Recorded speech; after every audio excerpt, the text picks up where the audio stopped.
Okay, so pag i-debunk natin yung mga nagsasabi na si Jeffrey Epstein ay si Satoshi Nakamoto, yung founder ng Bitcoin. Okay? Epstein is the creator of Bitcoin. Wait, how? Hindi, no, wrong. Kasi when you say you're the creator of Bitcoin, edi dapat na ang galing mo sa coding niyan. Eh hindi naman siya magaling sa computer. What is true, based on the Epstein files, is marami siyang kilalang financiers. Marami siyang kilalang investors na mga tinatawag nating first movers na tinatawag. So what are first movers? Halimbawa, AI, 'di ba?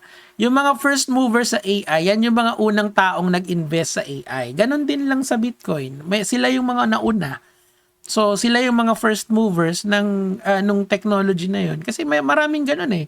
Yung mga venture capitalist na tinatawag. So what they do is they try to find new things to invest in, tas bobombahan nila ng pera and hoping na maging mag-explode yun. So malamang si Jeffrey Epstein, isa lang din yan sa mga taong naunang nag-invest doon. Pero he does not say na he created Bitcoin.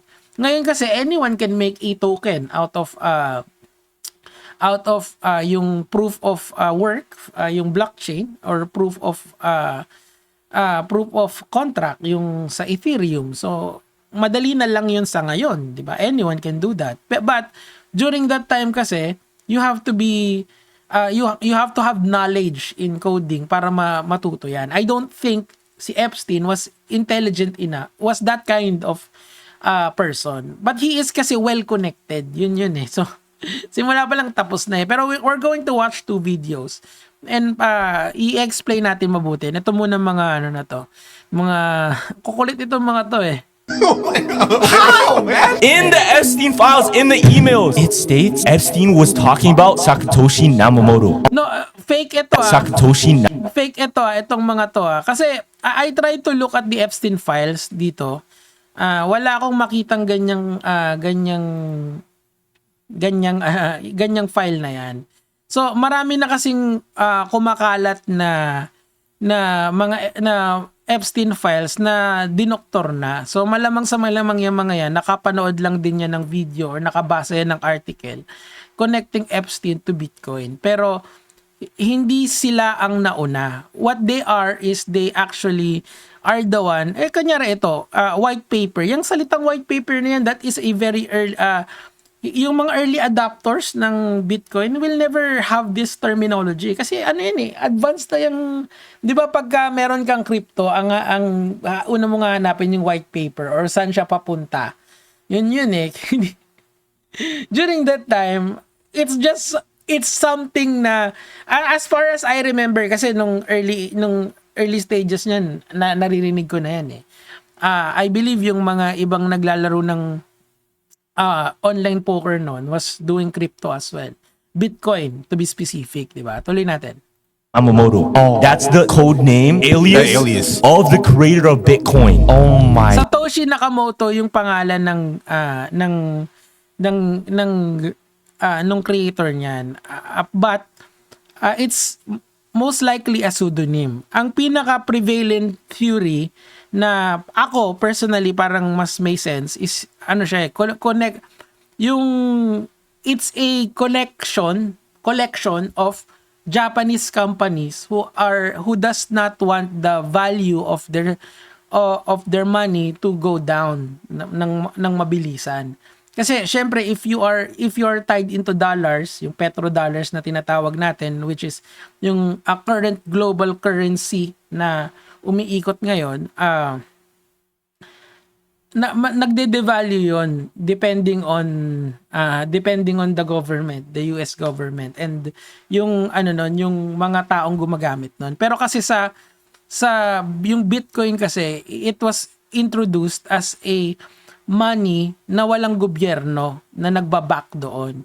So it's purely on demand. So one theory na that I did research many years ago is that ang gumawa nun is mga companies that does not want their valuation be tied to dollars, US dollars, petrodollars, whatever you call it. So yun yung pinaka-prevalent theory na sa tingin ko may sense kasi nga during that time, unless you are yung 300 level IQ, I don't think you would, kasi napaka groundbreaking kasi ng blockchain. Yun kasi yung pinaka yung foundation ng technology na to is all in coding blockchain. So I don't believe Epstein is that intelligent. Tuloy. And he was mentioning it early, way before it was even a thing. There was Kaya nga kasi nga hindi dahil siya yung gumawa, dahil sila yung first movers. all these billionaires before, and one of them, very famous billionaire, in an interview, he said, if you knew who was behind Bitcoin, the value of Bitcoin would crash. If you knew who was really behind Bitcoin, you would. You know, hindi ito totoo eh. Etong ano na to. Kasi if this was true, edi sana kinover na to ng mainstream media. Binalatan na ng buhay ang Bitcoin na yan. Bitcoin is being regulated now by United States, 'di ba? Yung kanilang SEC doon, tinatry nang i-regulate 'yan. Kaya ang daming nahuhuli ngayon ng mga scammer ng Bitcoin, ng cryptocurrency pala, yung mga exchanges like FTX ni sino 'yon, yung yung kinover pa ni sino 'yon? ni That's 1 Minute. Si Friedman, si Wise Bank Friedman, I forgot the name. Tuloy natin. On as fast as you could to sell it. I know, 100%. If you knew who owned Bitcoin or who started Bitcoin, you had Bitcoin, you couldn't sleep at night. I know. Bitcoin will go to zero in a microsecond. So, one theory din about Bitcoin is that it's a big Ponzi scheme, okay? Kasi nga, totoo lang, there's really no value sa Bitcoin. Nakaka-value lang siya when people perceive that it is needed. There is demand to it. Best example nito ngayon, Pokemon, di ba? Of course, hindi naman magkakaroon ng TCG sa Pokemon kung walang value yung mga Pokemon na yun. Kuha nyo, di ba? Yung mga pulls na nakikita ko ngayon, usong-uso yun. Kasi nga, people are putting money to it, so people think it's valuable. Ganon din sa Bitcoin. People have put money into it, millions of dollars into it. So, it is perceived to be important. Kasi nga, dinalagyan mong pera eh. Yung pera, one way of valuing things is through putting money into it, di ba?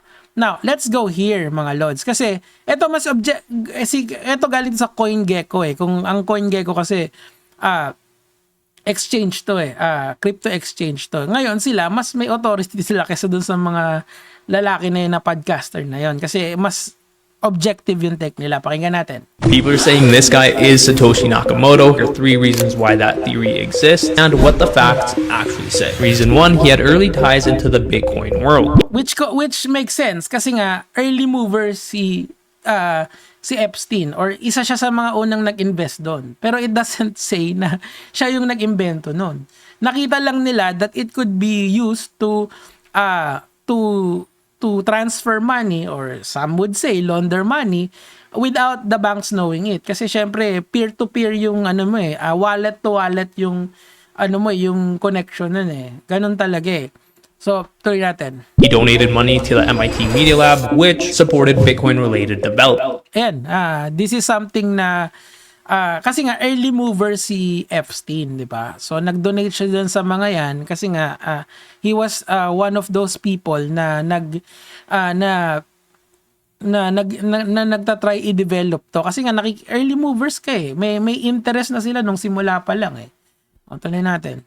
And new documents show he invested $3 million into Coinbase early Kita mo, 2018 pa lang, ang laki na ng 2014. Actually, late na nga yan eh. Kasi kung matagal yan, mga 2011, pasok na siya dyan. in 2014. Reason 2, timing feels a little bit suspicious. Satoshi disappeared from the internet in 2010, and this guy was rebuilding influence in tech and finance around this. Hindi, kasi marami na kasi siyang tawag mo rito, marami na kasi siyang kaibigang sa tech industry during that time. So it makes sense na sila yung magiging early movers nun. Like for example, kung nabubuhay pa si Epstein ngayon, I would not I would not think na hindi siya mag-invest sa AI. 'Di ba? Hindi siya mag-invest doon sa mga sa video card. Right now, ang AI ngayon, ang pinaka tingin kong best na papunta ang Google kasi gumagawa sila ng parang mga ASICs. Alam niyo yung ASICs sa Bitcoin or sa mining, sa mining. Meron kasing mga dedicated na devices to mine coins. So, at one point, video card yung ginagamit mo doon. So, may mga taong nag-imbento nung mga ng mga devices or ASICs yata yung tawag, nakalimutan ko na yung tawag doon eh. Pero ang pinopoint ko dito, yung mga devices na yon were the one that are being used to mine Bitcoin, 'di ba? Hindi na video card. So ngayon, nasa Nvidia yata ang isa sa mga pinaka mataas ang stock ngayon eh kasi nga yung GPU computing power ang ginagamit for AI and saka yung syempre yung ibang components ng PC mo. Pero I believe Google is creating their own device na will accommodate for how AI is improving right now. So yung mga nag-invest doon, yung mga early movers doon, I believe na papaldo sila during in a certain point in time. So kung may mga ganong advancement, una diyan sila Epstein kasi malapit sila sa sa tech industry, 'di ba? Ganun lang 'yun. Wag niyo ngayon kasi parang he is larger than life but he is not that. Hindi naman ganun ka yan, parang Panginoon na ng lahat ng bagay. Hindi, it's not like that. Same period. So conspiracy people think maybe he was behind Bitcoin. Lastly, he knew a lot of powerful people in tech and finance. Yeah, that's why siya yung unang mover. Mag-invest ka rito, pre. Ganun lang yun. Including some who later appeared in early crypto circles. So when his name shows up near Bitcoin-related figures, people assume he must be involved. He is an investor. That's all we can say. In short, he did have ties to early crypto circles, but there's still no credible evidence he created Bitcoin. Diba? So, debunk na agad tong mga bata na to dito sa That's the Epstein created Bitcoin. So, what we can say with 100% definitely, wag naman 100%, 99.9999999% accuracy na most likely Epstein is the one who were the early investors of the technology. Maraming ganon, idol. Diyos ko Lord. Hindi lang sa Bitcoin nangyayari yan. Pero it doesn't mean na napakalupit niyang coder. Try niyong hanapin after this video. Mag-research kayo about sa yung mga companies, Japanese companies yata, yung ibig sabihin ng Nakamoto, Satoshi Nakamoto, Samsung, something like this. Doon ako mas naniniwala na yung mga Japanese company na yun, nag-unite sila to create money that is decentralized or has no oversight ng gobyerno, which is yun naman talaga yung idea ng Bitcoin, freedom But ngayon internet gold na lang siya So what do you think?